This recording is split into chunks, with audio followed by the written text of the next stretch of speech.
Good morning, everybody. It's a beautiful morning here in northern Vancouver Island up in British Columbia, Canada. That's where I'm at right now.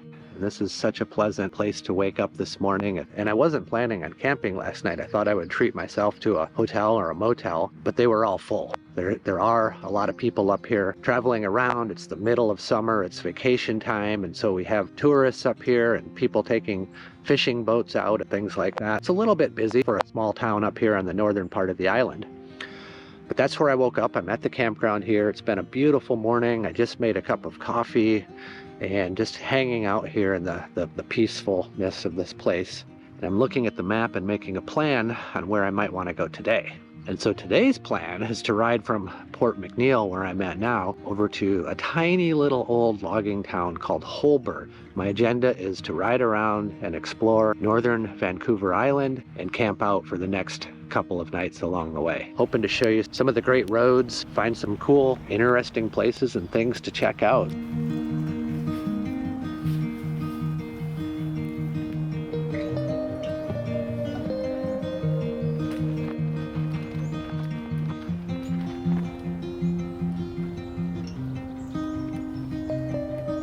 I have a couple of days to explore the northern part of the island before I have to take a ferry. I don't want to miss this one. I missed the one that I was supposed to take last week, but I was able to get another spot reserved on this upcoming ferry, so that's a good thing. I'm at Port McNeill, and my ferry leaves in a few days from Port Hardy. And some of the places that I want to go to include this town down here, which is Port Alice, and then up here, Holberg, another small logging town, and maybe some wild camping at a place called Side Bay. I'm farther north than I've ever been up here, and it's just wonderful. It's a beautiful day. The weather's good. I've got all my stuff packed up on the bike. I'm really looking forward to today's ride. We're going to have some fun today on North Vancouver Island, so we'll see you down the road. Well, they are out of breakfast. They said they sold out of breakfast within 1 hour of opening this morning. And that's just an indication of how busy it is up here right now. So let's check out this place and see if I can actually get a for real sit-down breakfast. I'm going to have the 2 eggs, any style, over easy.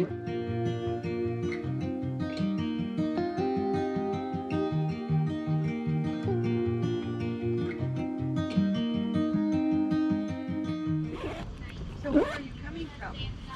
I'm from Arizona. Come all the way from Arizona on that? Yes. Wow. Yeah.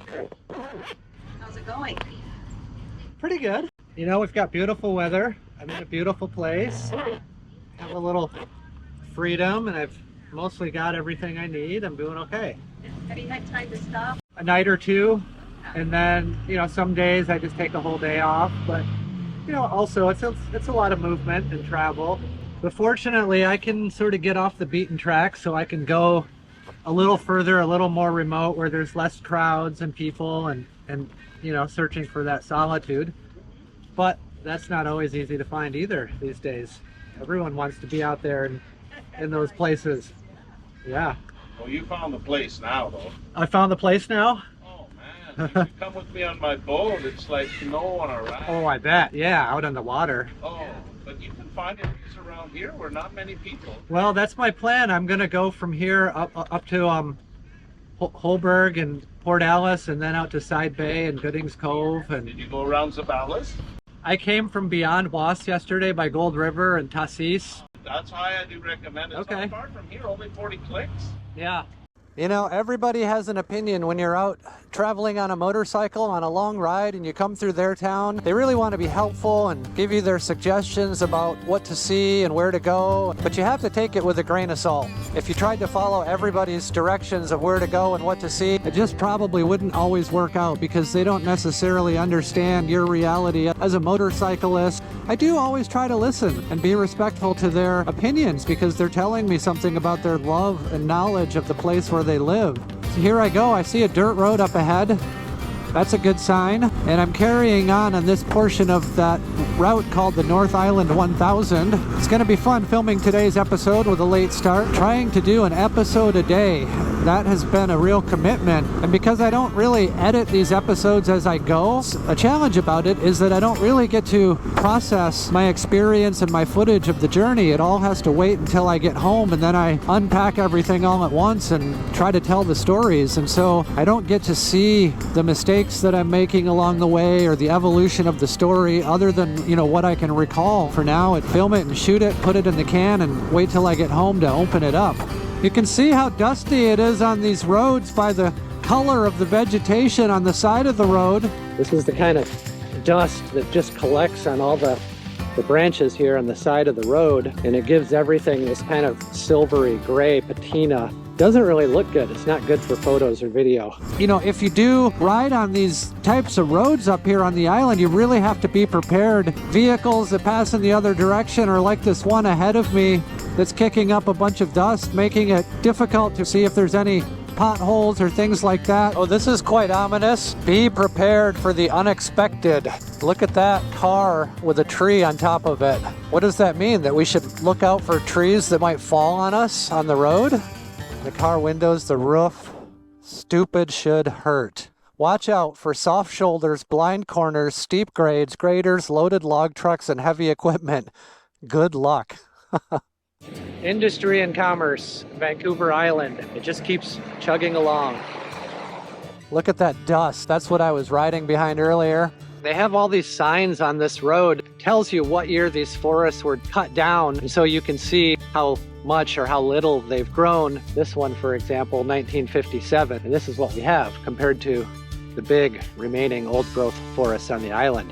It's only taken me an hour to get out here, and yet the woman at the cafe made it sound like Holberg was a long ways away and that I shouldn't really come out here because it was so far. To me, that really emphasizes how little stock you can put into directions that you get from local people. They often don't really understand what it is that we do or we're capable of doing on our motorcycles. And like I said, it's only taken me about an hour and I'm almost already to Holberg, exactly where I want to be. I love getting out to these really far away places. And I say that with full knowledge that there are people that live out here. This is their home, maybe for generations. And I always bear that in mind when I roll into a place like this, that this is actually somebody's home. Wherever I travel on the back roads, I always remember that these places have stories that go way beyond my current experience. I'm just a visitor, and to me it just seems like you kind of have to bear that in mind out of respect for the people who live in the areas that you travel through.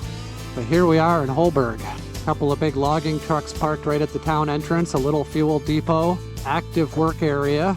This looks like a forestry operation.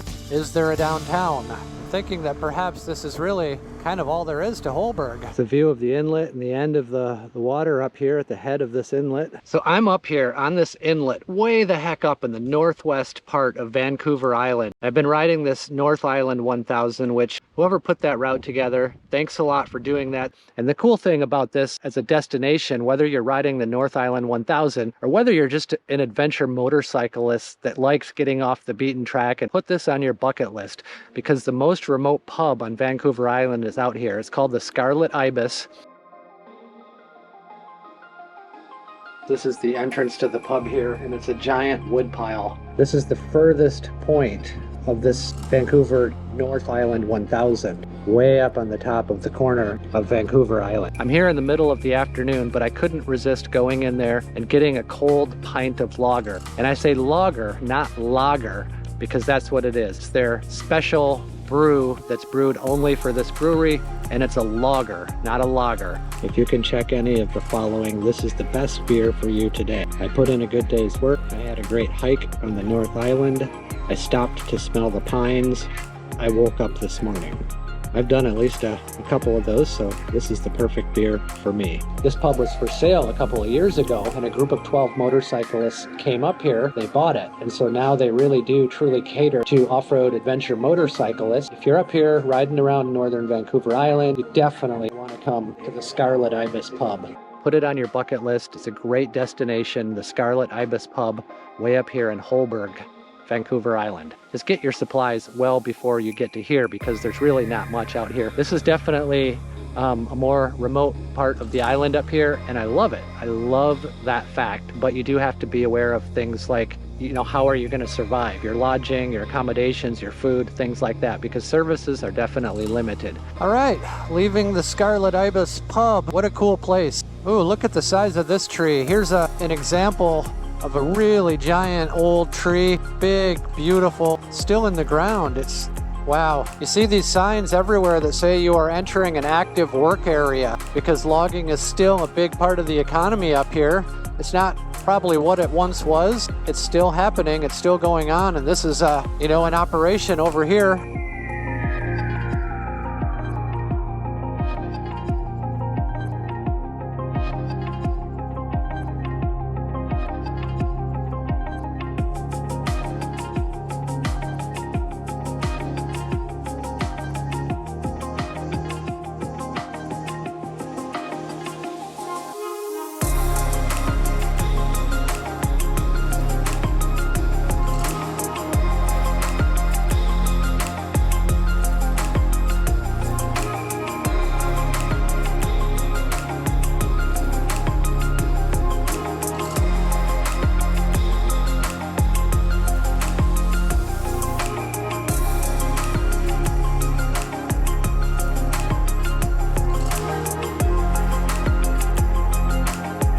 Well, this is the town of Port Alice. I don't see a store or gas or anything. I don't know what they have out here in the way of services. Well, there's an RV park over there that looks like it could be a possibility. Do you have camping available here? We have tenting Uh-huh. along the back. That's what I have, is a tent. Yeah. Yeah. $40 a night. Okay. Showers are free. Showers are free. We like that. The pizza place, no, they were going to be closed tonight and tomorrow because of the heat. Oh. That's when nobody wants to cook. Right. The grocery store is open until 7. Okay. Why don't I run down there and then I'll come back this way? Sounds good. Okay. I'll see you in a little bit. Okay, that was interesting. She said that the pizza place in town, which is really the only restaurant, was closed because of the heat. I find that rather amusing. It's not hot here at all compared to where I come from down in the desert.